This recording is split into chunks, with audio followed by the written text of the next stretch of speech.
Hello friends, இன்றைக்கி நம்ம பாசிப்பருப்பு பாயசம் எப்படி செய்கிறதுன்னு பார்க்கலாம். ஒரு கப்பு பாசிப்பருப்பு, 2 ஸ்பூன் அளவுக்கு பச்சரிசி, ரெண்டுத்தையும் வாஷ் பண்ணிவிட்டு நல்லா செவக்க வறுத்து எடுத்துக்கோங்க. இதை நல்லா ஆற வச்சுட்டு மிக்ஸி ஜாரில் போட்டு அது கூட வாசனைக்கு 2 ஏலக்காய் சேர்த்துக்கோங்க. கொஞ்சம் கொரன்னு பொடி பண்ணி எடுத்துக்கோங்க. இதை குக்கரில் சேர்த்துக்கோங்க. ஒரு கப்பு பாசிப்பருப்புக்கு 3 கப் தண்ணி சேர்த்து குக்கரை மூடி போட்டு நல்லா 6 விசில் விட்டு எடுத்துக்கோங்க. இப்போ நம்ம வெல்லத்தை கரைச்சிட்டு வடிகட்டி எடுத்துக்கலாம். ஒரு கப்பு பாசிப்பருப்புக்கு 1 கப்பு நான் வெல்லம் எடுத்திருக்கேன். நீங்கள் உங்கள் இனிப்புக்கு தகுந்தாப்புல வெல்லம் எடுத்துக்கோங்க.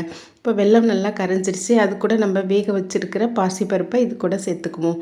சேர்த்துட்டு எல்லாத்தையும் நல்லா மிக்ஸ் பண்ணி எடுத்துக்கோங்க. இது கூட நான் பாலை காய்ச்சி ஆற வச்சு வச்சுருக்கேன். இந்த பாலை இது கூட சேர்த்துக்கலாம்.